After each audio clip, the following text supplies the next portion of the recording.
Hello everyone, welcome back to the series of lesson toward the parable of our Lord Savior Jesus Christ. ஆண்டவர் இயேசு கிறிஸ்துவினுடைய ஊமைகளை பற்றியதான தொடர் சத்தியத்துக்குள்ளாய் உங்களை அன்போடு வரவேற்கிறேன். பிரியமானவர்களே, இந்த நாளிலும் கூட நாம் இந்த ஊமையினுடைய இறுதி பாடத்தை நாம் நெருங்கி வருகிறோம். அவனமாக இன்றைய நாளிலும் பாடம் 22ல் அநீதியுள்ள நியாயாதிபதி பற்றியதான ஊமையை நாம் கற்றுக்கொள்ள இருக்கிறோம். The parable of the unjust judge. இந்த ஊமையானது மத்தேயு சுவிசேஷ புஸ்தகம் 18ஆம் அதிகாரம் 21லிருந்து 35வது வசனம் வரைக்கும் நம்முடைய கர்த்தராகிய இயேசு கிறிஸ்துவினுடைய வாயினால் சொல்லப்பட்ட ஊமைகளாக அங்கு பதிவு செய்யப்பட்டிருக்கிறது. பிரியமானவர்களே, ஊமைகள் நாம் கற்றுக்கொள்வதோடு மாத்திரமல்ல, அந்த ஊமைகளை நம்முடைய அன்றாட வாழ்க்கையிலே நாம் பிரயோஜனப்படுத்துவதன் மூலமாக நம்முடைய ஆவிக்குரிய வாழ்க்கையும் நம்முடைய விசுவாசமும் அது நாளுக்கு நாள் பலப்படக்கூடியதாக இருக்கிறது. சரி, இந்த ஊமையில பார்த்தீங்கன்னா விசேஷமாக ஆண்டவர் நம்முடைய ஜெப வாழ்க்கையில நம்ம எப்படி சிறந்தவர்களா இருக்க முடியும் அப்படிங்கிற ஒரு மிகப்பெரிய உன்னதமான பாடத்தை இந்த ஊமையின் மூலமாக கர்த்தர் நம்மோடு பகிர்ந்திருக்கிறார். பிரியமானவர்களே, இன்றைக்கு அநேகர் ஒருவரிடம் கேட்பதுள்ளது, அல்லது சில நேரங்களில் அநேகர் என்னிடம் கேட்ட ஒரு விஷயங்கள் கூட இருக்கிறது. என்னுடைய வாழ்க்கையில ஜெப காரியங்களை நான் எப்படி மேம்படுத்த வேண்டும் என்கிற ஒரு சிந்தனை எல்லாருடைய வாழ்க்கையிலும் இருக்கக்கூடியதாக இருக்கிறது. பிரியமானவர்களே, உங்களுடைய வாழ்க்கையில ஒருவேளை அப்படிப்பட்ட கேள்விகள் இருக்குமானால் அது மிக முக்கியமான ஒரு கேள்வி. How I should improve my prayer life. நம்முடைய ஜெப வாழ்க்கையை நாம் உருவாக்குவதும் நம்முடைய ஜெப வாழ்க்கையை மேம்படுத்துவதும் நமக்கு நம்முடைய ஆவிக்குரிய வாழ்க்கையில் இருக்கக்கூடிய மிக சிறந்த ஒரு குணாதிசயங்களாக நாம் கருத வேண்டியது அவசியமாக இருக்கிறது. ஜெபங்களை பற்றி அநேக தத்துவங்கள், அநேக வசனங்கள், அநேக உற்சாகப்படுத்தக்கூடிய வார்த்தைகள் வேதாந்தத்தில் கொடுக்கப்பட்டிருக்கிறது. ஆனால் விசேஷமாக அந்த ஜெபத்தினுடைய உற்சாகத்தின் தன்மையை ஆண்டவர் இந்த ஊமையில நமக்கு கற்றுத்தரக்கூடியவராக இருக்கிறார்.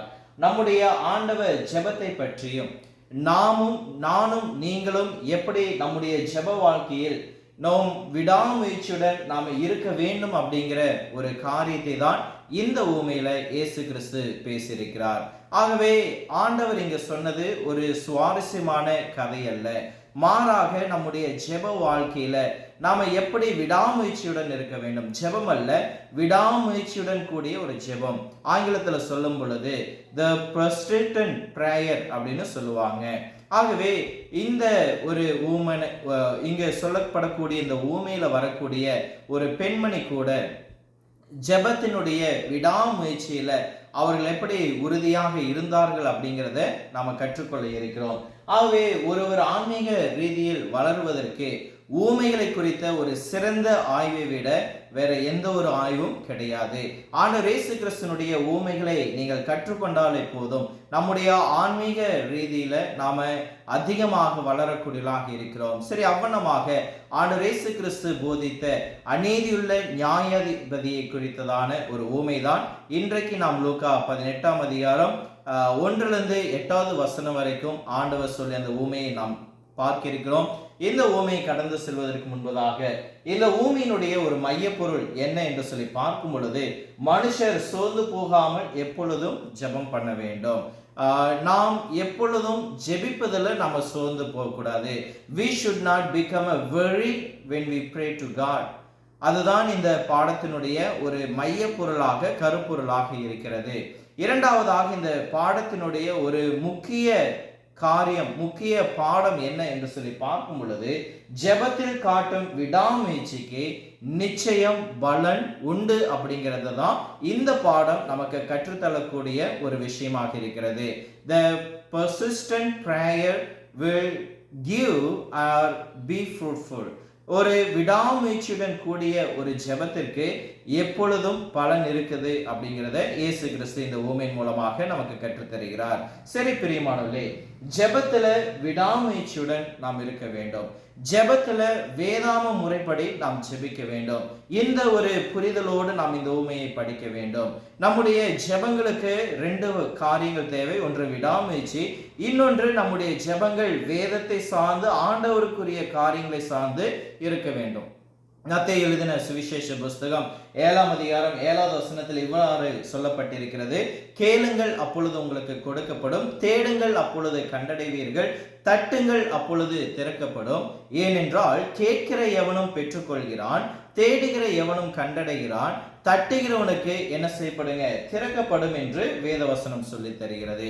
ஆகவே இந்த ஊமையிலிருந்து, இந்த தத்துவங்களிலிருந்து நாம் உறுதியாக இருக்க வேண்டும் அப்படிங்கிறத நம்ம பார்க்கிறோம்.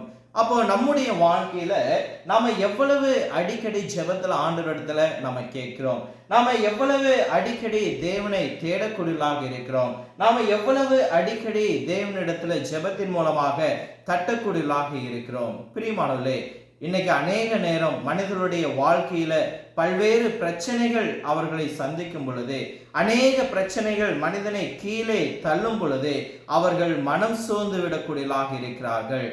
தேவனையோ வேதாமத்தையோ அல்லது ஜெபத்தையோ அவர்கள் நாடுவதை அவர்கள் விரும்புவதில்லை அப்படிங்கிறத நம்ம பார்க்கிறோம். பிரியமானவர்களே, நம்முடைய வாழ்க்கையில நாம எதிர்கொள்ளக்கூடிய எப்படிப்பட்ட பிரச்சனைகள் ஆனாலும் சரி, ஒருவேளை நாம கீழே தள்ளப்பட்டாலும் சரி, நாம சோர்ந்து போனாலும் சரி, நம்முடைய இப்படிப்பட்ட இக்கட்டான நேரங்கள்ல தான் நாம மேலே நோக்கி பார்க்க வேண்டும். நாம ஜெப சிந்தையோடு தேவனை நோக்கி பார்க்க வேண்டியது அவசியமாய் இருக்கிறது. ஆனா the reality is என்ன அப்படின்னு சொல்லி பார்க்கும் பொழுது, அநேக நேரம் ஜனங்கள் நல்ல நாட்கள்ல மட்டும்தான் கர்த்தரை நோக்கி நன்றி சொல்வார்கள், ஜெபிப்பார்கள். கெட்ட காலங்கள் வரும் பொழுது அவர்களுக்கு ஜெபம் செய்வதற்கு கூட அவர்களுக்கு என்ன இருக்காதுங்க, நேரம் இருக்காது. பிரியமானவர்களே, நல்ல காரியங்கள் நன்றாக நடக்கும் போது மட்டும் ஜெபிப்பது தவறு கிடையாது. ஆனால் நாம் எதிர்பாராத சூழ்நிலைகள், நாம் விரும்பாத சூழ்நிலைகள், இக்கட்டான சூழ்நிலைகள், கஷ்டமான சூழ்நிலைகள்ல தான் நாம் அதிகமாக நாம் ஜெபிக்க வேண்டியது அவசியமாக இருக்கிறது. ஆகவே நானும் நீங்களும் எல்லா நேரங்களிலும் நாம் ஜெபிக்கும்படியான ஒரு ஜெப வாழ்க்கையை நாம பிராக்டிஸ் பண்ண வேண்டும், நாம பராமரிக்க வேண்டியது அவசியமாக இருக்கிறது. பிரியமானவர்களே, நீங்க ஒரு விஷயத்தை கவனித்து பாருங்கள். நாம தேவனுக்கு எவ்வளவு நெருக்கமாக வருகிறோமோ அவ்வளவு அதிகமாக நாம் அவரிடம் என்ன செய்ய முடியுங்க, பேச முடியும். நம்முடைய பிரச்சனையான நேரங்கள்ல நாம் அதிகமா தேவனிடத்துல ஜெபிக்கும் பொழுது, நாம் தேவனிடத்துல நம்முடைய ஜெபங்களை வைக்கும் பொழுது தேவன் நமக்கு அவர் உதவி செய்யக்கூடியவராக இருக்கிறார். இன்றைக்கு அநேக நேரம் இன்றைக்கு சில விசுவாசிகளுக்கு இருக்கக்கூடிய ஒரு மனநிலை என்னென்று சொல்லி பார்க்கும் பொழுது, நான் வேதாமத்தை நன்றா படித்தேன் அப்படின்னா வேதாமத்தினுடைய அறிவு எனக்கு இருக்குது, அந்த அறிவை வைத்து நான் என்னுடைய பிரச்சனைகளை நான் சரி செய்து கொள்வேன், அல்லது என்னுடைய சொந்தக்காரங்க என்னுடைய சொந்த மூளையை வைத்து சிந்தனைகளை வைத்து நான் என்னுடைய பிரச்சனைகளுக்கு தீர்வு கண்டு கொள்வேன், ஜெபத்தினால எனக்கு எந்த ஒரு தீர்வுகளும் கிடைக்க வேண்டிய அவசியம் இல்லை அப்படிங்கிற ஒரு மனநிலைக்கு இன்றைக்கு அநேகர் வந்து கொண்டிருக்கிறார்கள். பிரியமானவர்களே, வேத வசனத்தை நாம் படிப்பதன் மூலமாக கண்டிப்பாக நாம் என்ன செய்யறோங்க, தேவ ஞானத்தை நாம் பெற்றுக்கொள்கிறோம். கண்டிப்பாக நமக்கு இருக்கக்கூடிய சொந்த ஞானங்களும் சொந்த அறிவுகளும் நமக்கு என்ன செய்யுங்க, சில நேரம் நமக்கு உதவியாக இருக்கும். ஆனால் நாம் பெறும் அறிவும் நமக்கு தேவைப்படக்கூடிய தேவனுடைய உதவியும் அது ஜெபத்திலிருந்து தான் வருது அப்படிங்கிறத நீங்க மறந்து விடாதீங்க. அதை தான் நாம் இப்போ வாசிக்க கேட்டோம். கேளுங்கள் அப்பொழுது உங்களுக்கு கொடுக்கப்படும். ஆண்டவர் அவருடைய கிருபையை, அவருடைய உதவியை நாம் நாட வேண்டும் என்று ஆண்டவர் நமக்கு சொல்லியிருக்கிறார். அப்ப தேவனுடைய உதவியோடு, தேவனுடைய கிருபையோடு நாம் நம்முடைய சகல பிரச்சனைகளையும் நாம் கடந்து வரும் பொழுது அது நம்முடைய வாழ்க்கைக்கு ஆசீர்வாதமாய் இருக்கும். பிரியமானவர்களே, நம்முடைய ஜெப வாழ்க்கை தான் நம்முடைய விசுவாசம் எந்த அளவுக்கு இருக்குது அப்படிங்கிறத சொல்லக்கூடிய ஒரு காரியமாக இருக்கிறது.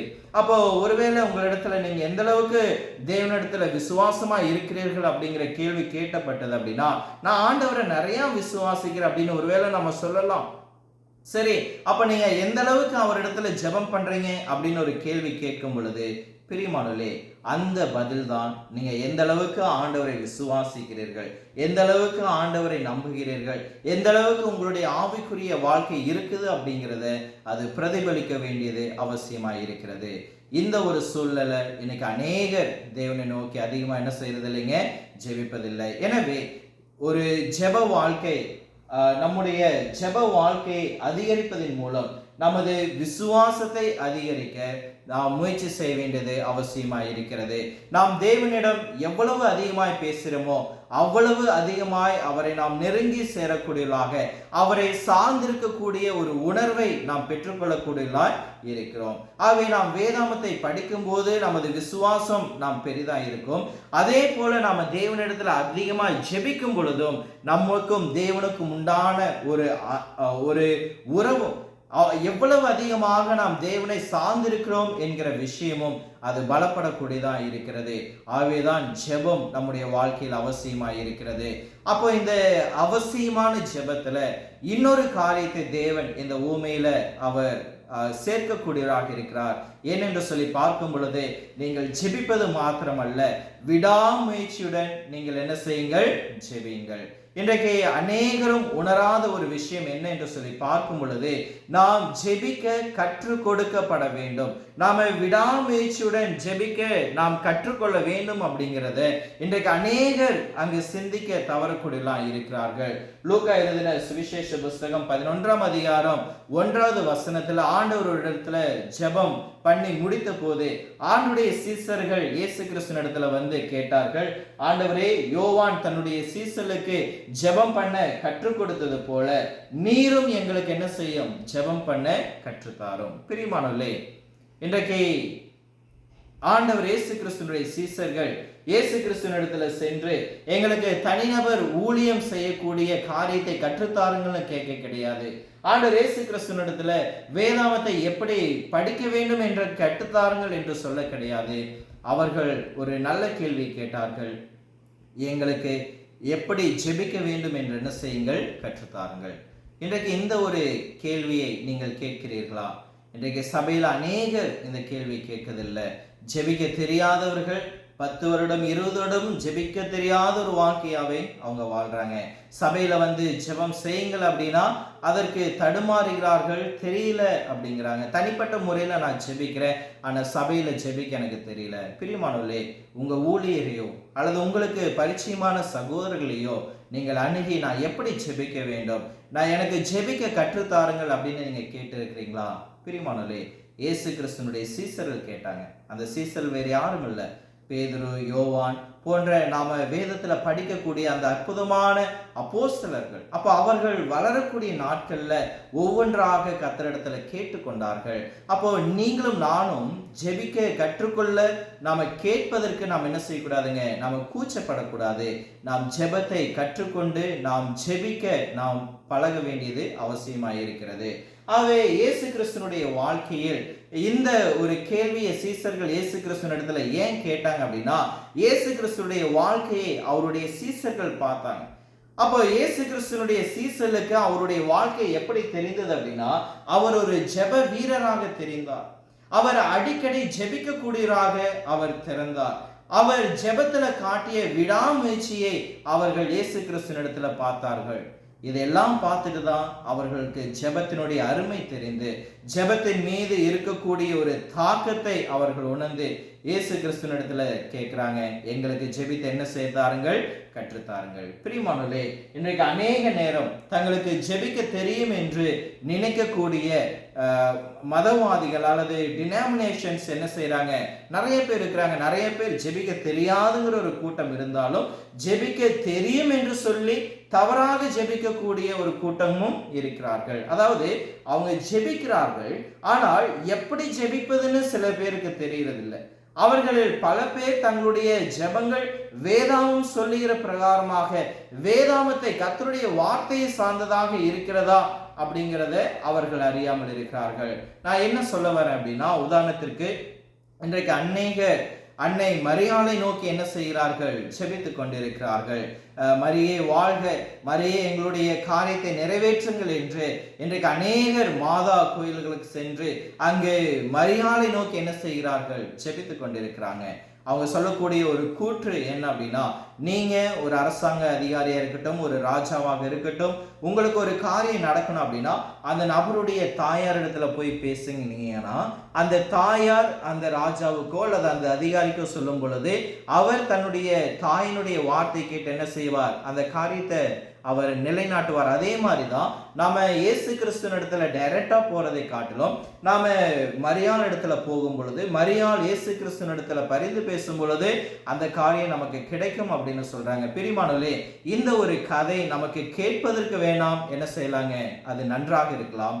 ஆனால் வேதாமத்தின் பிரகாரமாக அப்படி ஜெபிக்கக்கூடிய ஒரு காரியம் வேதாமத்துல கிடையாது. வேதாமத்துல எந்த ஒரு இடத்திலும் யாரும் அங்கே மரியாள் இடத்துல என்ன செய்ய கிடையாதுங்க, அவர்கள் ஜெபிக்க கிடையாது. அப்போ இந்த ஜெபங்கள் தவறான ஜெபங்கள். அப்போ இயேசு கிறிஸ்து சொல்றாரு பாருங்க, இரண்டாவது ஒரு தவறான ஜெபம் என்னென்று சொல்லி பார்க்கும் பொழுது, இயேசு கிறிஸ்துவினிடத்துல ஜெபிக்கிறோம் என்று, அதாவது இயேசு கிறிஸ்துவினிடத்துல நாம ஜெபிக்கிறோம் அப்படிங்கிறது அது தப்பா? இயேசு கிறிஸ்துவும் தேவன் தானே, அவரிடத்துல நாம ஏன் ஜெபிக்க கூடாது அப்படின்னு இன்றைக்கு அநேகர் கேட்கக்கூடிய இருக்கிறார்கள். பிரியமானவர்களே, இயேசு கிறிஸ்து நமக்கு சொல்லி இருக்கிறார், என் நாமத்தினாலே நீங்கள் எதை பிதாவின் இடத்தில் நீங்கள் கேட்கிறீர்களோ அதை பெற்றுக்கொள்ளக்கூடியலாம் இருக்கிறார். அப்போ இயேசு கிறிஸ்து நமக்கு வேதாமத்துல காட்டிய ஒரு வழிமுறை என்ன அப்படின்னா, என்னுடைய நாமத்தினால நீங்க யார்கிட்ட கேளுங்க, பிதாவின் இடத்தில். அப்போ பிதாவின் இடத்தில் நீங்க ஜெபம் பண்ணுங்க தான் இயேசு கிறிஸ்து நமக்கு என்ன செஞ்சிருக்கிறாருங்க, அவர் வழிகாட்டி இருக்கிறார். அடுத்தது மூன்றாவதாக, சிலர் அவிசுவாசியான ஒரு பாவி ரட்சிப்புக்காக ஜெபிக்க முடியும்னு நினைக்கிறாங்க. அதாவது ஒரு பாவி ரட்சிக்கப்பட வேண்டும் என்றால் ஞானஸ்நானம் பெற்றுதான் என்ன செய்யணுங்க, ரட்சிக்கப்பட முடியும். ஆனா ஒரு பாவி மனம் திரும்பி கர்த்தரை நோக்கி ஜெபித்தாலே போதும், அந்த ஜெபம் அவனை ரட்சிக்கும் என்று சொல்லக்கூடியவர்கள் அநேகர் இருக்கிறார்கள். பிரியமானவர்களே, ஒரு பாவியினுடைய ஜெபம் ஒருவனை ரட்சிக்கும் என்று வேதாமத்துல எந்த இடத்துலையும் என்ன செய்யப்படலைங்க, அங்கு சொல்லப்படவில்லை. நான்காவதாக, இன்றைக்கு அநேகர் பரிசுத்தவான்கள் இடத்துல ஜெபிக்கிறார்கள். இன்னும் சொல்லணும் அப்படின்னா, பேதுருவை நோக்கி ஜெபிக்கிறவர்கள் இருக்கிறார்கள், பவுலை நோக்கி ஜெபிக்கிறவர்கள் இருக்கிறார்கள், யோவானை நோக்கி அப்போஸ்தலரை நோக்கி ஜெபிக்கிறோம் பரிசுத்தவான்கள். ஏன் சில நேரங்கள்ல இந்த உலகத்துல வாழக்கூடிய மனிதர்கள் ஒரு ஊழியரை நோக்கி ஜெபிக்கக்கூடியவர்கள் இருக்கிறார்கள். வேதாமத்துல நமக்கு எங்குமே கிடையாது. ஆகவே வேதாமம் இதை நமக்கு என்ன செய்யலைங்க, போதிக்க கிடையாது. வேதாமம் மரியாள் இடத்திலேயோ இயேசுவின் இடத்திலேயோ அல்லது நமக்கு சொல்லப்பட்ட பாவியினுடைய ஜெபங்களையோ அல்லது பரிசுத்தவான்களுடைய ஜெபத்திலேயோ சொல்ல கிடையாது. வேதாமம் நமக்கு போதித்தது எல்லாமே இயேசு கிறிஸ்துவின் மூலமாக நாம் என்ன செய்யணுங்க, தேவனிடத்தில் ஜெபிக்க வேண்டும். நம்முடைய ஜெபங்கள் பிதாவினுடைய சித்தத்திற்கேற்ப நாம் ஜெபிக்க வேண்டும். நம்முடைய இஷ்டத்திற்கு நாம் எதற்காகவும் நாம் ஜெபிக்க கூடாது.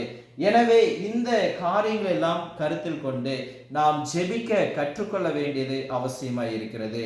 ஜெபம் மாத்திரமல்ல, நான் எப்படி ஜெபிக்க வேண்டும், எப்படி தேவனுடைய சித்தத்தை அறிந்து என்னுடைய ஜெபம் எப்படி தேவனுக்கு உகந்ததா இருக்க வேண்டும் என்று கற்றுக்கொண்டு நாம் ஜெபிக்க வேண்டியது அவசியமாய் இருக்கிறது. லூக்கா 17வது அதிகாரத்தின் கடைசி பகுதியில ஆண்டவர் இந்த காரியங்களை ஜெபத்தை சொல்லுவதற்கு முன்னாடி, நீங்க எதுக்காக ஜெபிங்க, நீங்க விடாமுயற்சியுடன் இருங்கள், அப்படி ஜெபித்து இருங்கள் அப்படின்னு சொல்றதுக்கு முன்னாடி அவர் பேசின வார்த்தைகள் என்ன அப்படின்னா, காலங்கள், கடினமான காலங்கள் வரப்போகிறன, அவை நீங்க தொடர்ந்து நிலைத்திருக்க உங்களுக்கு பெரிய விசுவாசம் தேவைப்படும். அவை நீங்கள் விடாமுயற்சியுடன் என்ன செய்யுங்கள், நீங்கள் ஜெபியுங்கள். நீங்கள் ஒரு நல்ல ஜெப வாழ்க்கையை நீங்கள் பராமரிங்கள் என்று சொல்லுகிறார். ஆகவே வரவிருக்கக்கூடிய சோதனைகளையும் மற்றும் எதிர்கொள்ள போகும் கஷ்டங்களையும் நீங்கள் தாங்கி நிற்க வேண்டும் என்றால் விடாமுயற்சியுடைய ஜெபம் உங்களுடைய வாழ்க்கையில் அவசியம் அப்படின்னு ஆண்டவர் உணர்ந்துதான் இந்த உவமையை சொல்கிறார். பிரியமானவர்களே, மனுஷர்கள் சோர்ந்து போகாமல் எப்பொழுதும் ஜெபம் பண்ண வேண்டும் என்கிற தத்துவத்தை கையாளும் ஒரு ஊமையை ஆண்டவர் இங்கு நமக்கு சமர்ப்பிக்கக்கூடியவராக இருக்கிறார். அந்த ஊமையில் ஆண்டவர் சொன்ன வசனங்களை நாம் ஒவ்வொன்றாக கவனித்து பார்ப்போம். லூக்கா 18:1 ஆண்டவர் சொன்னாரு, சோர்ந்து போகாமல் எப்பொழுதும் ஜெபம் பண்ண வேண்டும் என்பதை குறித்து அவர் அவர்களுக்கு ஒரு ஊமையை அவர் சொல்கிறார். பிரியமானவர்களே, ஒரு விஷயம் நம்மை ஆச்சரியப்படுத்துது பாருங்க. கிறிஸ்தவர்களுடைய சரீரமாகிய சபையில் உள்ள உறுப்பினர்களுடைய வாழ்க்கையில பிரச்சனைகள் எழும்பும் போது ஆண்டவர் இங்க சொல்ல பாருங்க, சோர்ந்து போகாமல் எப்பொழுதும் நீங்க என்ன செய்யுங்க, ஜெபம் பண்ணுங்கள். அப்ப எப்ப ஜனங்கள் சோர்ந்து போகிறார்கள், தங்களுடைய வாழ்க்கையில கஷ்டங்கள் வரும் பொழுதே அநேக சோர்ந்து போயிறாங்க. அப்போ ஒரு மனிதன் தன்னுடைய வாழ்க்கையில பாடுகளும் கஷ்டங்களும் வரும் பொழுது, அவன் சோர்ந்து போகும் பொழுது அவன் செய்யக்கூடிய முதல் விஷயம் என்ன அப்படின்னா, அவன் கர்த்தரை என்ன செய்யறதுங்க, விட்டு விடுதல். அவன் செய்யற இரண்டாவது விஷயம், அவன் சபை கூட்டங்களுக்கு வருவதை என்ன செய்யறதுங்க, விட்டு விடுதல். மூன்றாவதாக வேதத்தை வாசிப்பதை அவர் விட்டு விடுதல். அடுத்தது கர்த்தரிடத்துல ஜெபிக்கிறதையே அவர் என்ன செஞ்சாருங்க, விட்டு விடுகிறார். ஆகவே பிரியமானவர்களே, மனிதனுடைய வாழ்க்கையில சோதனைகள் வரும் பொழுது அவனுடைய ஆவிக்குரிய வாழ்க்கையில அவன் படிப்படியா என்ன செய்யறாங்க, அவன் கீழே இறங்கி வந்து இறுதியாக ஆண்டவரிடத்துல ஜெபிக்கக்கூடிய, ஆண்டவரிடத்துல உதவி நாடக்கூடிய விஷயத்தையே அவன் என்ன செய்யறாங்க, அவர் விட்டு விடுகிறான். ஆகவேதான் ஆண்டவர் இங்கு சொல்லுகிறார், நான் உங்களுக்கு ஒரு காரியத்தை சொல்ல போகிறேன், ஒரு உன்னதமான தத்துவத்தை உங்களுக்கு கற்பிக்கிறேன், ஒரு ஊமையை நான் உங்களுக்கு போதிக்க விரும்புகிறேன். நான் போதிக்கக்கூடிய இந்த ஊமையில நான் சொல்லக்கூடிய ஒரு தத்துவம், உங்களுக்கு போதிக்கக்கூடிய ஒரு அறிவுரை என்ன என்று சொல்லி பார்க்கும் பொழுது, மனுஷர்கள் எப்பொழுதும் அவர்கள் என்ன செய்ய வேண்டுங்க, ஜெபம் பண்ண வேண்டும். மனிதர்கள் ஜெபம் பண்ண எப்பொழுதும் அவர்கள் சோர்ந்து போய்விடக்கூடாது. அப்படின்னா ஆண்டவர் என்ன சொல்லி வருகிறார், நீங்கள் ஜெபம் பண்ணுவதை விட்டு விடாதீர்கள், நீங்கள் வழியோரத்தில் விழுந்து விடாதீர்கள், நீங்கள் தடுமாறி போய்விடாதீர்கள், உங்களுக்கு உதவி உண்டு என்பதை நீங்கள் உணருங்கள். சர்வ வல்லமையுள்ள தேவனிடத்திலிருந்து உங்களுக்கு உதவி வரும் என்பதை நீங்கள் விசுவாசியுங்கள். உங்களுடைய வாழ்க்கையில பிரச்சனை வரும்போது நான் உண்மையில் சோர்ந்து போகிறோமா அப்படிங்கிறத சிந்தித்து பாருங்கள். முன்பு நாம் சொல்லப்பட்டது போல நம்முடைய வாழ்க்கையில பிரச்சனைகள் வரும் பொழுது நாம கீழே பார்த்து நாம விசுவாசத்துல விழுந்து விடாதபடி, நம்முடைய வாழ்க்கையில பிரச்சனை வரும் பொழுதுதான் நம்ம மேல பார்த்து தேவனை நோக்கி நாம் என்ன செய்யணுங்க, நாம ஜெபிக்க வேண்டும். ஏன் என்று சொல்லி பார்க்கும் பொழுது, அவரை நோக்கி நாம் பார்க்கும் பொழுது நாம் ஒரு விஷயத்தை கற்றுக்கொள்கிறோம். என்ன அப்படின்னா, உங்களால் முடியாத ஒரு விஷயம் ஒன்றுமே இல்லை அப்படிங்கிறத நீங்க புரிந்து கொள்ளுங்கள்.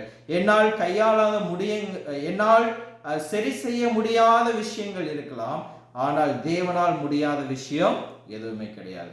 ஆகவே தேவனால் எல்லாம் கூடும் அப்படிங்கிறத நம்பி நாம தேவனை நோக்கி நாம் ஜெபிக்க வேண்டும். ஆகவே இந்த தத்துவத்தை நாம் புரிந்து கொள்ள வேண்டியது அவசியமாக இருக்கிறது. இன்றைக்கு ஜெபங்கள்ல விடாமுயற்சி இன்றைக்கு இருக்க வேண்டும் அப்படிங்கிறத நாம சரி செய்ய வேண்டியது அவசியமாக இருக்கிறது.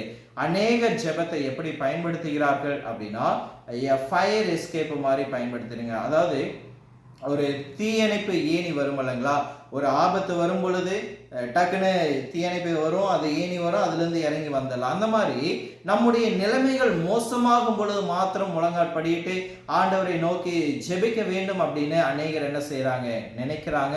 இது ஒரு தவறான காரியம். நமக்கு ஆபத்தான சூழ்நிலைகள் வரும் பொழுது மாத்திரம் ஜெபம் அல்ல, நம்முடைய அன்றாட வாழ்க்கையில ஜெபம் தேவை. இதற்கு ஒரு உதாரணமாக, ஒரு கார் விபத்துல சிக்கிய ஒரு மனிதனை நாம் பார்க்கிறோம். ஒரு மனிதன் கார் விபத்துல சிக்கிட்டு வெளியே வந்துட்டு பார்த்துட்டு என்ன செய்யறாருங்க, காரை ஓட்டிட்டு வந்தவனை திட்டுறாரு, அங்க சுத்தி இருக்கிறவங்கள திட்டுறாரு, கடவுளை திட்டுறாரு. ஏன் கடவுளை இப்படி பண்ணிட்டீங்க, எனக்கு ஏன் இப்படி ஆச்சு அப்படின்னு என்ன செய்யறாருங்க, ரொம்ப கோபமா எல்லாத்தையும் திட்டிட்டு கடவுளையும் சபித்துட்டு கடவுளையும் திட்டிட்டு இருக்கிறார். உடனே அவருடைய தலையிலேருந்து என்ன செய்யுதுங்க, கொஞ்சம் ரத்தம் வருது. அந்த ரத்தத்தை பார்த்த உடனே அவர் முழங்கால் படிட்டு ஆண்டவரை நோக்கி ஜெபம் பண்ற, ஐயோ என்னுடைய உயிர் போயிடக்கூடாது, என்னை காப்பாத்துங்க, என்னுடைய உயிரை காப்பாற்றுங்கள் அப்படின்னு ஜெபிக்கிறார். பிரியமானவர்களே, அப்போ பாருங்க, ஆக்சிடென்ட் ஆகி அவருக்கு ஒன்றும் இல்லை அப்படின்னு தெரிந்த பொழுது அவர் கர்த்தரை திட்டினார், சுற்றி இருப்பவர்களை திட்டினார்.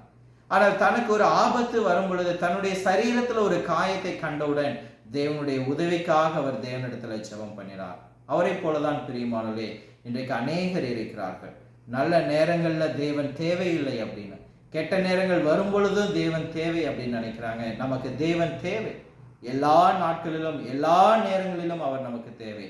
நல்ல காலங்களிலும் தேவை, கெட்ட காலங்களிலும் அவர் நமக்கு தேவைப்படக்கூடியவராக இருக்கிறார். அவை கெட்ட காலங்கள் வரும் பொழுது மாத்திரமே மனிதன் தன்னுடைய வேலையில கவனம் செலுத்தக்கூடியவனாக இருக்கிறான்.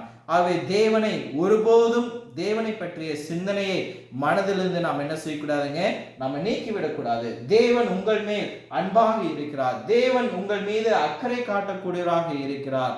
அந்த விஷயத்தை நீங்க என்னைக்கும் மறந்துடாதீங்க.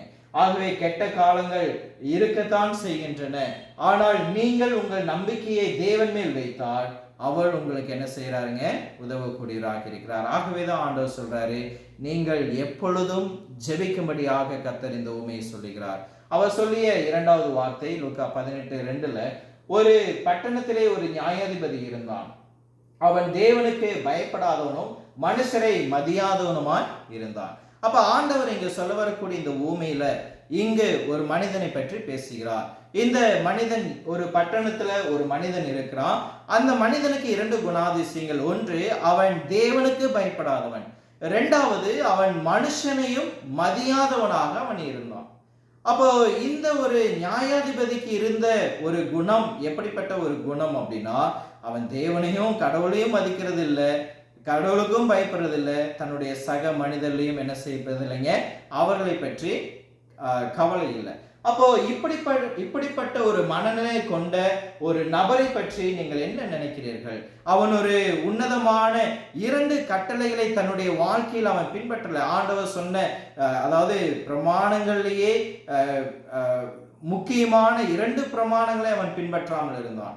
உதாரணத்துக்கு மத்தேயு சுவிசேஷம் 22:34 வரை ஒரு நியாயாஸ்திரி இயேசு கிறிஸ்துவின் இடத்துல வந்து, ஆண்டவரே, கற்பனைகளில் எது பெரியது அப்படின்னு கேட்கும் பொழுது ஆண்டவர் சொல்றாரு, உன் தேவனாகிய கர்த்தரிடத்தில் உன் முழு இருதயத்தோடும், உன் முழு ஆத்மாவோடும், உன் முழு பலத்தோடும், உன் முழு மனதோடும் அன்பு கூர்வாயாக, இதுவே முதலாம் கற்பனை. What is second?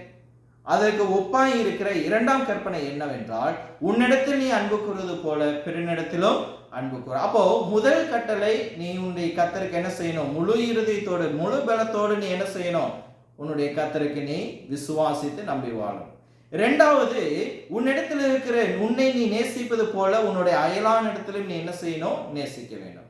ஆனா இந்த மனுஷன் பாருங்க, பிரமாணத்திலே உன்னதமான அந்த 2 பிரமாணங்களையும் இவன் என்ன செய்யலைங்க, அவனுடைய வாழ்க்கையில 2யுமே அவன் செய்யல. அப்போ அந்த ஒரு நபர் தேவன் மீது சரியான அணுகுமுறையும் சக மனிதன் மீது சரியான அணுகுமுறையும் கொண்டிருந்தால் மட்டுமே அவன் ஒரு நீதியான நியாயாதிபதியாய் இருக்க வேண்டும். அப்போ இந்த மனிதனுக்கு இந்த 2மே இல்லைன்னு வைங்க. கடவுளுக்கும் பயப்படல, அதே போல சக மனிதனையும் நேசிக்கலினா அவனிடத்திலிருந்து நாம எந்த ஒரு சரியான நியாய தீர்ப்பையும் ஒரு நல்ல நடத்தையும் அவனிடத்திலிருந்து என்ன செய்ய முடியாதுங்க, எதிர்பார்க்க முடியாது. So that is why he is called unjust judge. அநீதியுள்ள நியாயாதிபதி. அவன் ஒரு அநீதியுள்ள மனிதனாக வாழ்ந்தான். ஒரு நியாயாதிபதியாக அவன் தன்னுடைய நியாயத்தை சரியாக நடத்தப்பட்டிருக்க வேண்டும். உபாகமம் புஸ்தகம் 16ஆம் அதிகாரம் 18வது வசனத்துல வாசிக்கும் பொழுதே, மக்கள் சரியாக நடத்தப்படுவதற்காக தான் ஆண்டவர் பட்டணங்களை யாரை நியமித்தாருங்க? அங்கே நியாயாதிபதிகளை நியமித்தார். கர்த்தர் நியாயாதிபதிகளை நியமிக்கும் பொழுது சொல்றார், உன் தேவனாய் கர்த்தர் உன் கோத்திரங்கள் தோறும் உனக்கு கொடுக்கும் வாசல்களை எல்லாம் உனக்கு நியாயாதிபதிகளையும் அதிகாரிகளையும் ஏற்படுத்த கடவாய், அவர்கள் ஜனங்களுக்கு நீதியுள்ள தீர்ப்பு செய்ய கடவார்கள்.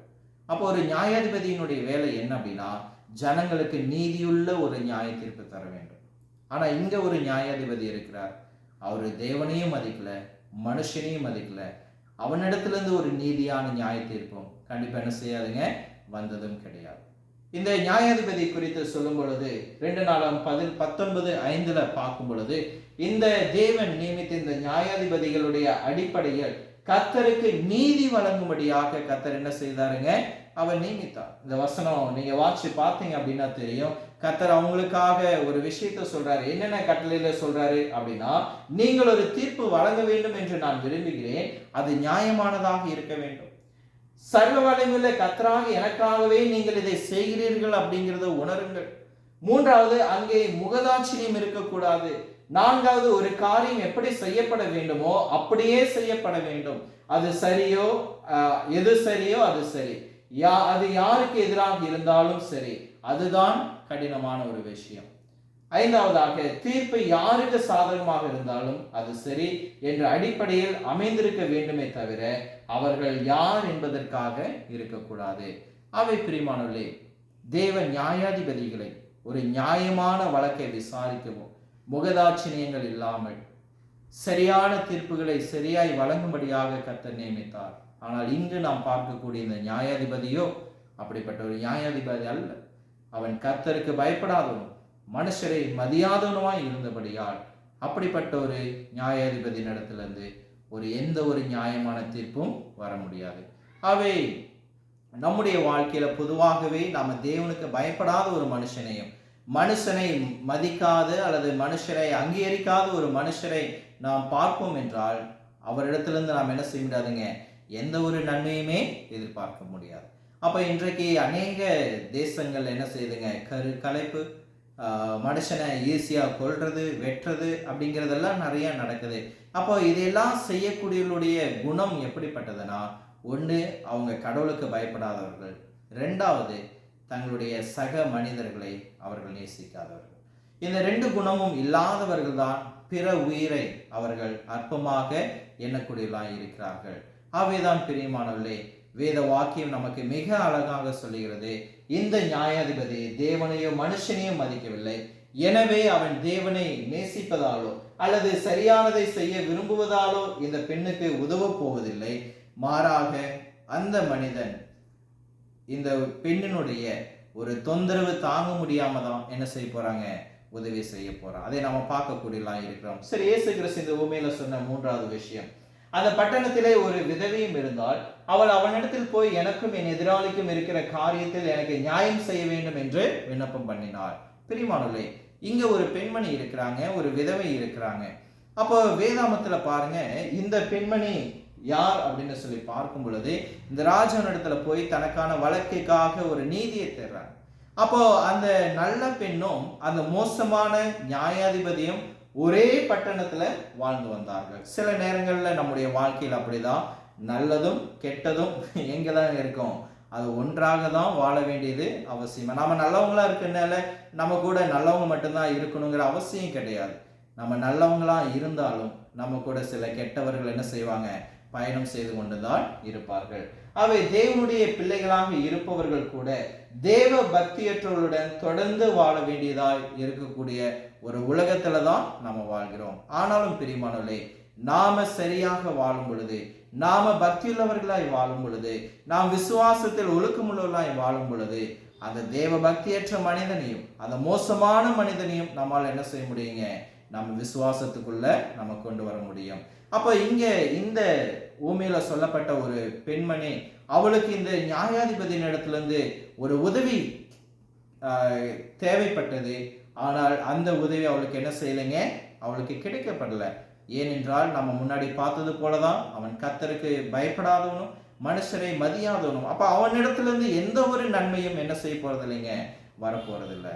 அப்ப இந்த பெண்மணியினுடைய பிரச்சனை அப்படியே அந்த பெண்ணுடைய வாழ்க்கையில் இருந்துட்டே இருந்தது. பிரியமானவர்களே, இந்த பெண்மணிக்கு மாத்திரமல்ல, கிறிஸ்துவாகிய நமக்கும் கூட நம்முடைய வாழ்க்கையில எதிரிகள் இருப்பார்கள் அப்படிங்கிறத நம்ம உணர வேண்டும். 1 தீமோத்தேயு 5:14 சொல்லும் பொழுது, இளவயதுள்ள விதவைகள் விவாகம் பண்ணவும் பிள்ளைகளை பெறவும் வீட்டை நடத்தவும் நிந்திக்கிறதற்கு எதிராளியாக சமயம் கொடாமல் இருக்க வேண்டும் என்று நான் என்ன செய்கிறேன், விரும்புகிறேன். அப்போ உங்களையும் என்னையும் பற்றி அவதூறு பேசி நமது குணாதிசயங்களையும் நற்பெயர்களையும் அழிக்க வேண்டும் என்பதற்காக எவ்வளவோ முயற்சி செய்யக்கூடிய ஒரு எதிராளிகள் நம்முடைய வாழ்க்கையில் என்ன செய்வார்கள், இருப்பார்கள். நான் நல்லா தான் இருக்கிறேன், நான் விசுவாசமா தான் இருக்கிறேன், நான் யாருக்கும் எந்த கெடுதலும் செய்யலையே, எனக்கு ஏன் எதிரிகள் வராங்க? கவலைப்படாதீங்க பிரியமானவர்களே, ஆண்டவர் சொல்லுகிறார், நம்முடைய நல்ல குணங்களுக்காகவே நமக்கு சோதனைகள் வரும். நாம எதையும் செய்யலைனாலும் நம்மை பற்றி அவதூறு பேசுகிறவர்கள் இருப்பார்கள். உங்களுடைய குணாதிசயங்களாக இருக்கட்டும், நம்முடைய நற்பெயர்களுக்கு களங்கம் வரவிக்க அவர்கள் மிகவும் வாஞ்சியா இருப்பார்கள். நம்மளை எந்த அளவுக்கு அழிக்க முடியுமோ அந்த அளவுக்கு அவங்க அதிகமா வேலை செஞ்சு கஷ்டப்படுவாங்க. பிரியமானவர்களே, இந்த பெண்மணிக்கு அப்படிப்பட்ட பிரச்சனை வந்து அந்த அம்மாவுக்கு உதவிக்கு தேவைப்பட்டுச்சு.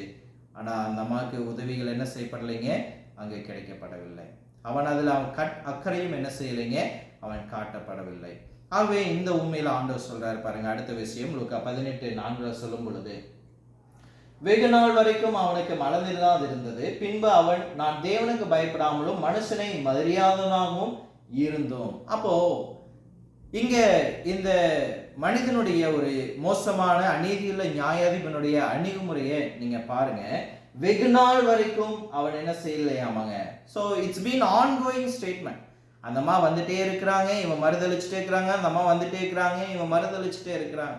அப்போ இப்படிப்பட்ட ஒரு நேரத்துல அந்த மனிதன் சொல்றான், ரொம்ப நாளா இது இப்படியே போயிட்டு இருக்குது, ஆகவே நான் இதை செய்ய போவதில்லை, உன்னோட மல்லுக்கட்ட எனக்கு நேரம் இல்லை அப்படிங்கிறதா.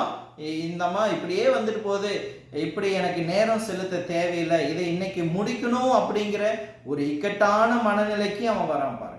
அப்போ அந்த பெண்ணின் மீதோ நியாயத்தின் மீதோ நீதியின் மீதோ அந்த நியாயாதிபதிக்கு என்ன இல்லைங்க, எந்த ஒரு அக்கறையுமே கிடையாது. மாறாக அவனுக்கு இருந்ததெல்லாம் இந்த அம்மா எனக்கு தொந்தரவா இருக்கிறாங்க, இந்த அம்மாவை எப்படியாச்சும் என்னன்னு கேட்டு இனிமேல் வராத மாதிரி என்ன செஞ்சணும், தாட்டிடணும். சில ஜனங்கள் இந்த மனிதனை குறித்து அநீதியுள்ள நியாயாதிபதி நீங்க சொல்லக்கூடாது. ஏன் அப்படின்னா, இந்த அநீதியுள்ள நியாயாதிபதியா இருக்கலாம், கர்த்தரை மதியாதவனும் பயப்படாதவனும் மனுஷனை மதியாதவனாக இருக்கலாம். ஆனா இந்த பெண்ணினுடைய ஒரு காரியத்தை அவன் விசாரிக்கும் பொழுது தன்னுடைய தவறுகளை அவன் ஒப்புக்கொண்டுட்டான்.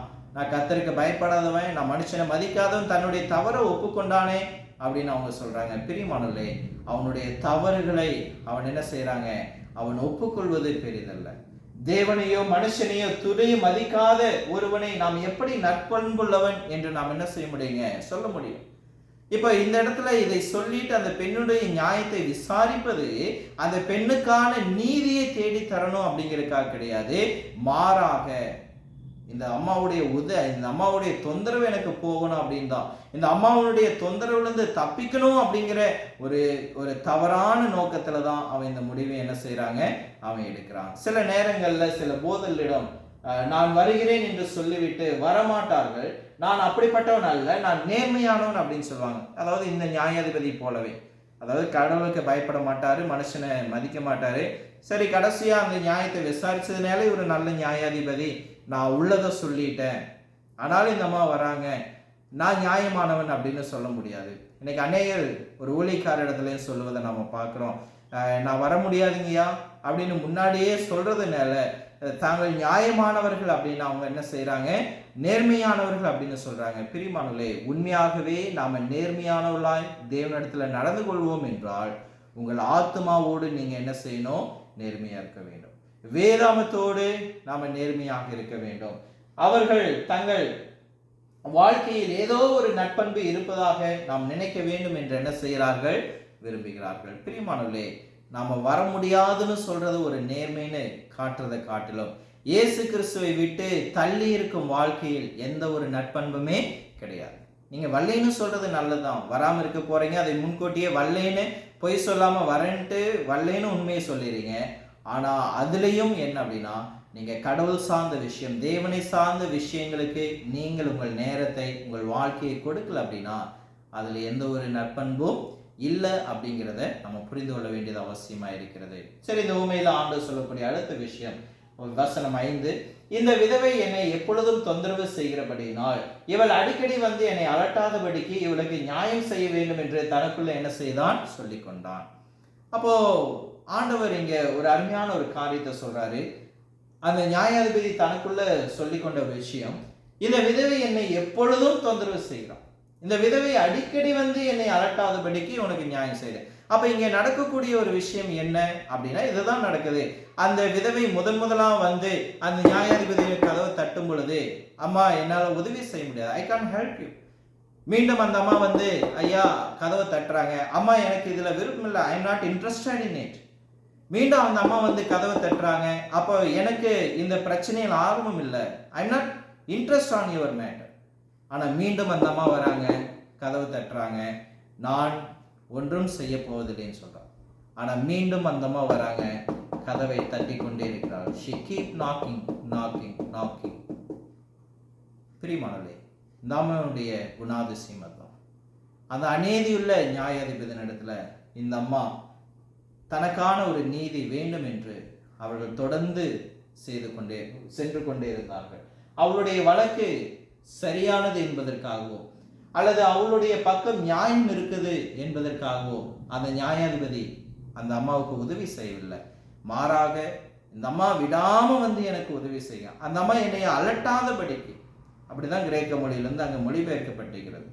இந்த அம்மா என்னை தொடர்ந்து தொந்தரவு செய்யாதபடிக்கு நான் என்ன செய்யறேன், இந்த அம்மாவுடைய காரியத்தை நான் விசாரிக்கிறேன். பிரியமானவர்களே, இவள் ஒவ்வொரு நாளும் வந்து என்னை தாக்குகிறாள், என்னை மீண்டும் என்ன செய்யறான், தொந்தரவு செய்யறான். அப்படிங்கிறதுக்காகவே அவன் என்ன செய்யறாங்க, இந்த காரியத்தை செய்யறான். ஆகவே அவளுடைய விடாமுயற்சியின் காரணமாகவே அவளுடைய காரியத்தை, அவளுடைய பிரச்சனை விசாரிக்கும்படியாக இந்த நியாயாதிபதி மாறிவிட்டார். ஏனென்றால் அந்த விதவை இவனுக்கு ஒரு பெரிய தலைவலியா தினந்தோறும் வந்து தொந்தரவு செய்த அந்த ஒரு காரியத்தின் நிமித்தமாகவே இந்த ஒரு வழக்கை அவன் விசாரிக்கிறான். லூக்கா 18:6 பின்னும் கர்த்தர் அவளை நோக்கி, அநீதியுள்ள அந்த நியாயாதிபதி சொன்னதை நீங்கள் சிந்தித்து பாருங்கள் அப்படிங்கிறாரு. ஆண்டவர் சொல்றாரு, திங்க் அபவுட் இட். அந்த நியாயாதிபதி எடுத்த அந்த முடிவை நீங்க என்ன செய்யுங்க, ஒவ்வொருவரும் கவனிங்கள். அன்றைக்கு மாத்திரமல்ல, இன்றைக்கு இருக்கிற எனக்கும் சொல்லுகிறார், இதை பார்த்து கொண்டிருக்கிற உங்களுக்கும் சொல்லுகிறார், ப்ளீஸ் திங்க் ஓவர் இட். அந்த நியாயாதிபதி சொன்னதை நீங்கள் சிந்தித்து பாருங்கள். என்றைக்காவது நாம் சிந்தித்து பார்க்கிறோமா? பிரியமானவர்களே, வேதவசனம் நமக்கு சொல்லும் பொழுது அந்த நியாயாதிபதி சொன்னதை நீங்கள் சிந்தித்து பாருங்கள். ஏன் சிந்தித்து பாடணும்? ஏனென்றால் கிறிஸ்துவாகிய நமக்கு இங்கே ஒரு பாடம் இருக்கிறது. தேவனையும் மனுஷனையும் மதிக்காத ஒரு உலகத்தான் கூட அவனுடைய கதவை நாள்தோறும் தட்டி கொண்டிருந்த ஒரு விதவைக்கு கடைசியா அவன் இறங்கி வந்தான் அப்படின்னா, உங்களையும் என்னையும் நேசிக்கிற பரலோகத்தின் நம்முடைய பிதா அவர் நமக்கு நம்முடைய ஜெபங்களுக்கு அவரிடத்துல நாம ஜெபத்துல போகும் பொழுது நம்முடைய ஜெபங்களுக்கு அவர் பதிலளிக்க எப்படி இருக்கிறாருங்க? அவர் அனுதினமும் வாஞ்சியாய் இருக்கிறார் அப்படின்னு நீங்க சிந்தித்து பாருங்க. அவர் கதவை திறக்க விரும்புகிறார். உங்களுக்காக செவி கொடுக்க அவர் விரும்புகிறார். உங்களுக்காக நீதியான நியாய தீர்ப்பு வழங்க விரும்புகிறார். உங்களுக்கு தேவையான பயனுள்ள உதவிகளை செய்ய ஆண்டவர் அங்கு எப்பொழுதும் ஆயத்தமாய் இருக்கிறார். அப்ப நம்முடைய வேலையெல்லாம் என்ன? நாம அவருடைய கதவை என்ன செய்யணுங்க? தட்டி கொண்டிருக்கோம். எப்படி? ஜெபத்தின் மூலமாக. நாம தேவனிடத்துல விடாமுயற்சியினுடைய ஜெபத்தின் மூலமாக நாம தேவனிடத்துல என்ன செய்யணுங்க? நாம ஜெபித்து கொண்டே இருக்கணும். இதுதான் நம்ம ஒவ்வொருவருக்குமான ஒரு பாடம். அடுத்தது ஆண்டவர் அந்த ஊமையில சொல்லும்போது லூக்கா 18:7, அந்தபடியே தேவன் தம்மை நோக்கி இரவும் பகலும் கூப்பிடலாகிய தம்மால் தெரிந்து கொள்ளப்பட்டவர்களின் விஷயத்தில் நீடிய பொறுமையுள்ளவராய் இருந்து அவளுக்கு நியாயம் செய்யாமல் இருப்பாரோ. Even if the evil judge change his mind and try to help the widow, will not be your heavenly Father ready to help for you in your trouble? பிரியமானவர்களே, இந்த ஒரு விஷயம் நமக்கு முக்கியமானது. இங்கே தேவனுக்கும் நியாயாதிபதிக்கும் எடுக்கக்கூடிய ஒரு ஒப்புமை நாம் பார்க்கக்கூடியதாக இருக்கிறோம். அந்த நியாயாதிபதியோ நியாயத்திற்கு அக்கறை இல்லாமல், ஆனால் நம்முடைய தேவன் நியாயத்திற்கு அக்கறையுடையவராக இருக்கிறார்.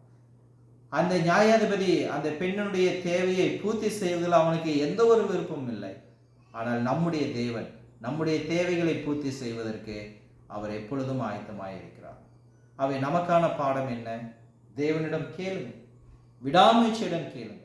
உங்களுக்கு ஒரு தேவை ஏற்படும் போது அதை தேவனிடம் நீங்கள் தயவு செய்து தெரியுங்கள். பிரச்சனை வரும்போது சோர்ந்து போகாமல் நீங்கள் செவியுங்கள். உங்களுக்கு செவி கொடுக்க அங்கே ஒருவர் இருக்கிறார் என்பதை உணருங்கள். உங்கள் எதிராளிகளிடமிருந்து உங்களை காப்பாற்ற அவர் விரும்புகிறார் என்பதை நீங்கள் உணருங்கள். வேதாகம் சொல்லுகிறது, தேவன் தம்மால் தெரிந்து கொள்ளப்பட்டவர்களுக்கு நியாயம் செய்யாமல் இருப்பாரோ? What a wonderful question. Is not God going to help to whom he has chosen?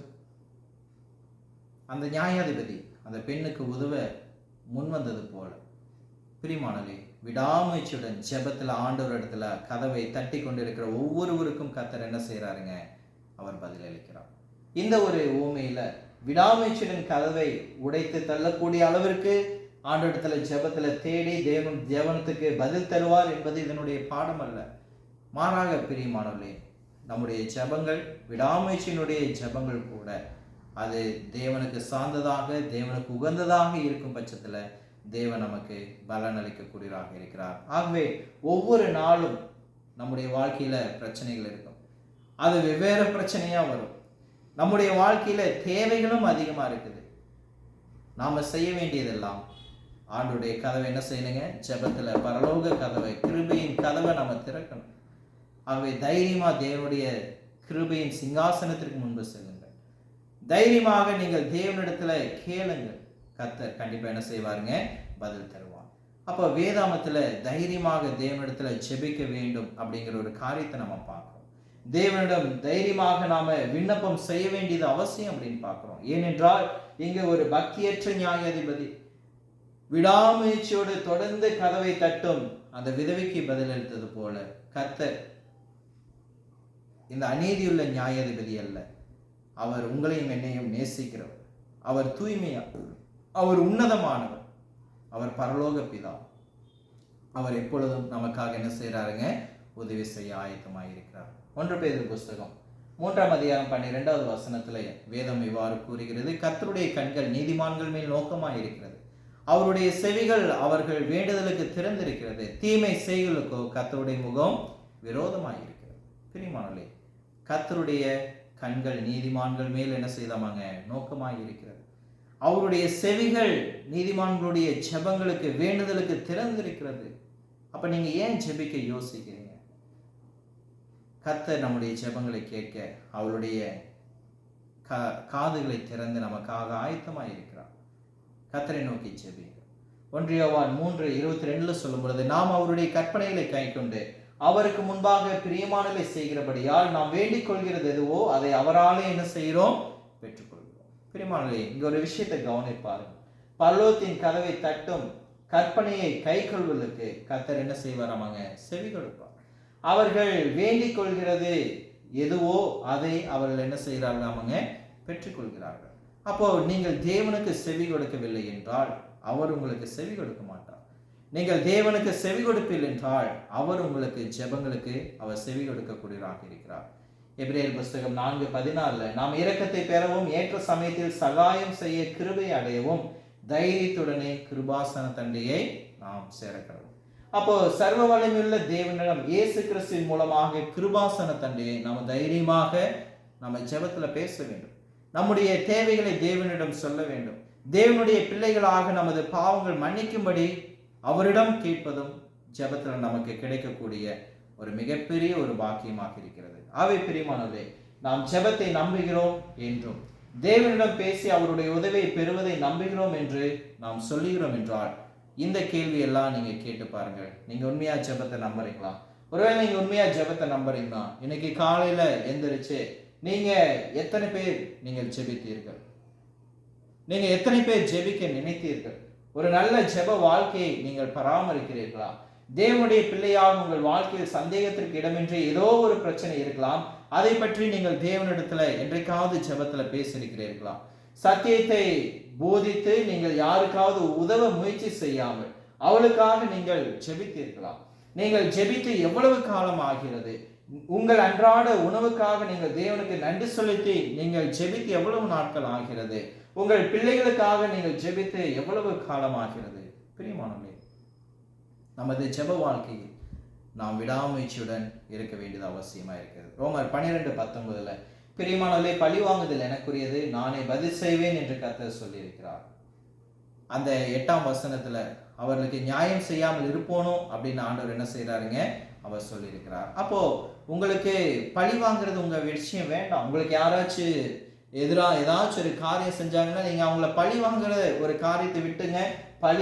பிரியமானவர்களே, பழி வாங்குதல் எனக்குரிய. நீங்க ஆண்டவரிடத்துல ஜெபித்து ஆண்டவரிடத்துல உங்களுடைய பிரச்சனையை வைத்துக் கொள்ளுங்கள். ஆண்டவர் உங்களுடைய சூழ்நிலைகளை அவர் சரியாக்குவார். இந்த உண்மையில ஆண்டவர் இறுதிய 8வது வசனத்துல சொல்லி சீக்கிரத்திலே அவளுக்கு நியாயம் செய்வார் என்று உங்களுக்கு சொல்லுகிறேன். ஆனாலும் மனுஷகுமாரன் வரும்போது பூமியில விசுவாசத்தை காண்பாரோ என்றார். அப்ப ஆண்டவர் பாருங்க, வேதாமத்தின்படி ஆண்டவர் தம்மால் தெரிந்து கொள்ளப்பட்டவர்களுக்கு சீக்கிரத்தில் அவர் என்ன செய்வாருங்க? நியாயம் செய்ய வருவார் அப்படிங்கிறத பாருங்க. இந்த வசனத்துல ஆண்டவர் ஒரு கேள்வி கேட்கிறார். என்ன அப்படின்னா, ஆகிலும் மனுஷகுமாரன் வரும்போது பூமியில் விசுவாசத்தை காண்பாரோ என்றார். அப்ப இந்த கேள்வியினுடைய ஒரு அர்த்தம் என்ன? விசுவாசம் குறித்த இந்த கேள்வி ஜெபத்தின் பின்னணியிலே இது கேட்கப்படுகிறது. ஒரு ஜெபத்தோட ஆண்டவர் என்ன செய்யறாருங்க? விசுவாசத்தை எதனுடைய பின்னணியில் ஆண்டவர் வைக்கிறாருங்க? ஜெபத்தினுடைய பின்னணியில வைக்கிறார். அப்போ உங்களுடைய விசுவாசம் எந்த அளவுக்கு இருக்குது அப்படின்னு நீங்க தெரிஞ்சுக்கணும். அப்படின்னா உங்களுடைய ஜெப வாழ்க்கை எந்த அளவுக்கு இருக்குதுன்னு நீங்க பாருங்க. உங்க ஜெப வாழ்க்கை எந்த அளவுக்கு இருக்குதோ அந்த அளவுக்கு உங்களுடைய விசுவாச வாழ்க்கை இருக்கும். அதை தான் ஆண்டவர் இந்த வசனத்துல சுருக்கமா சொல்றார். அப்ப நீங்க எவ்வளவு அடிக்கடி ஜெபிக்கிறீர்கள்? உங்க ஜெப வாழ்க்கையை மட்டுமே கொண்டு நீங்கள் தீர்ப்பளிக்கப்படாமல் தேவனுடைய பார்வையில் நீங்கள் எங்கே இருப்பீங்க? ஒருவேளை ஆண்டவர் உங்களுடைய விசுவாச வாழ்க்கையை ஜெபத்தினுடைய அடிப்படையில அவர் நியாயம் தீர்ப்பார் என்றால் நம்முடைய விசுவாசம் எங்க இருக்கும்? அப்போ உங்களுடைய விசுவாசம் அதிகரிக்கிறதா அல்லது குறைகிறதா? உங்களுடைய ஜெப வாழ்க்கை அதிகரிக்கிறதா குறைகிறதா? அப்ப நம்முடைய வாழ்க்கையில ஜெபத்தினுடைய பின்னணியில் தான் ஆண்டவர் நான் வரும்போது விசுவாசத்தை காண்பேனோ என்ற கேள்வி என்ன செய்யறாருங்க? அவர் கேட்கிறார்.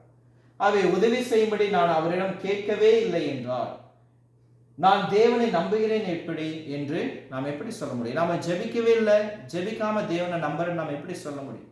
நாம எதையும் செய்யும்படி நான் அவரை ஒருபோதும் அழைக்கவில்லை என்றால் அவரிடம் எனக்கு விசுவாசம் இருக்கிறது என்று நான் எப்படி சொல்ல முடியும்?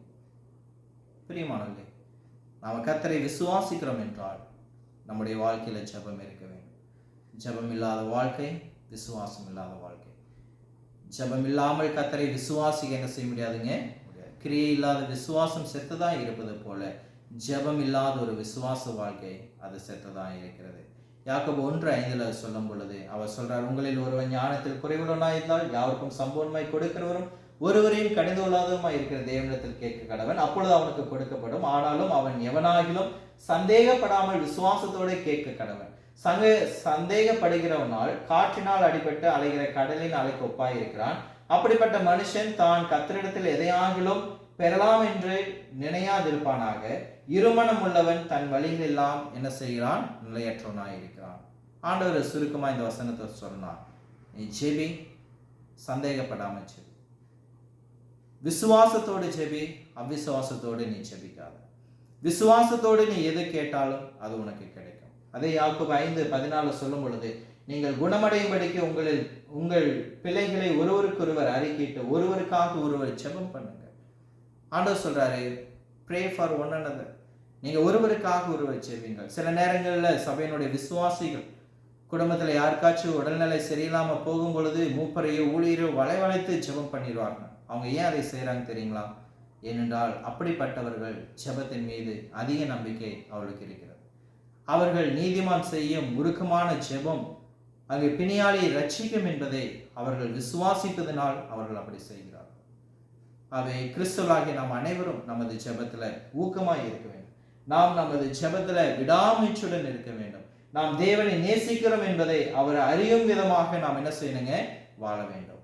நாம் அவரை அழைக்கும் போது அவர் நமது அன்பையும் நமது ஜெபத்தையும் அவர் அறிந்திருப்பதால் தேவன் அதற்கான பதிலை என்ன செய்யறாருங்க? அவர் விருப்பமாய் இருக்கிறார். அவை பிரியமானவர்களே, let us pray continually. Let us pray without ceasing. May God bless you all with this good lesson. பிரியமானவர்களே, இந்த ஊமையினுடைய இறுதி பாடத்திற்குள்ளாக இந்த ஊமையிலிருந்து நாம் கற்றுக்கொள்ளக்கூடிய முக்கிய பாடங்களை பார்த்து நாம் நிறைவு செய்வோம். முதலாவதாக நாம் ஜெபத்தில் ஊக்கமாய் இருக்க வேண்டும். 1 தெசலோனிக்கேயர் 5:17, ரோமர் 12:12 பார்க்குறோம். எந்த பிரச்சனையும் தேவனுக்கு பெரியதோ அல்லது சிறியதோ அல்ல என்பதை நாம் என்ன செய்யணுங்க? நாம் உணர வேண்டியது அவசியம். சில நேரங்களில் நாம் தேவனுக்கு தொந்தரவு கொடுக்க விரும்பாத ஒரு அணுகுமுறையை நாம் கொண்டிருப்போம். ஆனால் நாம் கேட்க வேண்டும் என்று தேவன் விரும்புகிறார். யாக்கோபு புஸ்தகத்தில் சொல்வது போல, நீங்கள் கேட்காததினாலே உங்களுக்கு என்ன செய்யலை? கிடைக்கவில்லை. ஆகவே நாம் தேவனை என்ன செய்யணுங்க? கேட்க வேண்டும். இயேசு கிறிஸ்து கெத்செமனே தோட்டத்தில் 3 முறை ஆண்டவரை நோக்கி ஜெபித்தார். பவுல் தனது மாம்சத்திலிருந்த முள்ளுக்காக தேவனிடத்தில் 3 முறை ஜெபித்தார். நீங்களும் நானும் கூட தேவனிடத்தில் ஜெபிக்க வேண்டும். மூன்றாவதாக, உலகத்தில் உள்ள மனிதர்களிடம் நாம் உதவி கோரும்போது அவர்கள் நமக்கு உதவுவார்கள் என்று எதிர்பார்க்க முடிந்தால், நாம் கூப்பிடும்போது அன்புள்ள தேவன் நமக்கு செவி கொடுப்பார் என்று நாம் அதிகமாக என்ன செய்யணுங்க? நம்ப வேண்டியது அவசியமாக இருக்கிறது. கிறிஸ்தவர்கள் துன்புறுத்தப்படுவார்கள் என்பதை நீங்கள் கவனியுங்கள். ஆனாலும் 1 தீமோத்தேயு 3:12 சொல்லப்பட்ட பிரகாரமாக கிறிஸ்து இயேசுவுக்குள் தேவ பக்தியாய் நடக்க மனதாய் இருக்கிற யாவரும் என்ன செய்வார்கள்? துன்பப்படுவார்கள். ஆனாலும் சோர்ந்து போகாதீர்கள், கர்த்தர் நமக்கு உதவி செய்வார். ஐந்தாவதாக, தேவன் தமது ஜனத்திற்காக பழி வாங்குவார். 2 தெசலோனிக்கேயர் 1:6-9 அதை நமக்கு போதிக்கிறது. நம்மை துன்பத்துள்ள தேவன் பார்த்து கொள்வார். ஆனால் நாம் ஜெபத்தில் நம்முடைய வேதனைகளை கர்த்தரிடத்தில் செலுத்துவோம். ஆறாவதாக, நாம் பொறுமையாக இருக்க வேண்டும், சோர்ந்து போகக்கூடாது. கலாத்தியர் 6:9 சொல்லும் பொழுது, நன்மை செய்கிறதில் அநேகர் சோர்ந்து போகிறார்கள், நாமோ தளர்ந்து போகாமல் ஏற்ற காலத்தில் என்ன செய்வோம்? அறுக்கக்கூடியலாம் இருப்போம். வேதாமம் மீண்டும் மீண்டும் நமக்கு சொல்லுகிறது, நீங்கள் சோர்ந்து போகாதீர்கள், ஜெபம் பண்ணதில் சோர்ந்து போகாதீர்கள், நன்மை செய்ததில் நீங்கள் சோர்ந்து போய்விடாதீர்கள். ஏழாவதாக, சில மனிதர்கள் நம்மை நியாயமான முறையில் நடத்த விரும்ப மாட்டார்கள். இங்கே ஒரு நியாயாதிபதி அந்த பெண்ணை எப்படி நியாயமாய் நடத்தலையோ அதே மாதிரி நம்முடைய வாழ்க்கையிலும் நம்மை நியாயமாய் நடத்தாத ஒவ்வொரு மனிதர்களும் இருப்பாங்க. நீங்கள் பயப்படாதீங்க, எல்லா நன்மையான ஆசீர்வாதங்களும் பரத்திலிருந்து தேவன் நமக்கு கொடுப்பார். 8வது பாடம், சில நேரங்களில் நம்மை ஆளும் தலைவர்கள் அடங்காதவர்களாகவும் பக்தியற்றவர்களாகவும் இருக்கலாம். அவர்கள் அடங்காதவர்கள், பக்தியற்றவர்கள், அறநிலை இல்லாதவர்களாக இருக்கலாம். ஆனால் பிரியமானவர்களே, பரலோகத்தின் பிதா நமக்கு உதவி செய்வார். 9வதாக, பக்தியற்றவர்கள் பெரும்பாலும் பக்தியுள்ளவர்களை விட சிறந்த நிலையில் இருப்பது போல தோன்றும். தேவனையோ மனுஷனையோ துளியும் மதிக்காத அந்த மனிதன் நீதிபதியாக இருந்தான். ஆனால் இந்த ஏழை விதவியோ அவனிடம் சென்று முறையிட வேண்டிதான் இருக்கிறது. இந்த உலகத்தில் சில நேரம் அப்படி தான் இருக்குது. யோவான் 15:7 சொல்லும் பொழுது, கிறிஸ்துக்குள் இருந்தால் நீங்கள் என்னிடத்தில் என் வார்த்தைகளை உங்கள் நிலைத்திருந்தால் நீங்கள் கேட்டுக்கொள்வது எதுவோ அது உங்களுக்கு கொடுக்கப்படும். 10வதாக, தேவன் தமது ஜனத்திற்கு உதவ பக்தியற்றவர்களை கூட தமது பராமரிப்பில் பயன்படுத்த முடியும். அவை சோர்ந்து போகாதீர்கள், கர்த்தர் நமக்கு உதவி செய்வார். கர்த்தர் தாமே நம்மை ஆசீர்வதிப்பாராக. உங்களுடைய பொறுமையான கவனத்திற்கும் தொடர்ந்த உற்சாகத்திற்கும் நாங்கள் நன்றி தெரிவித்துக் கொள்கிறோம். நன்றி.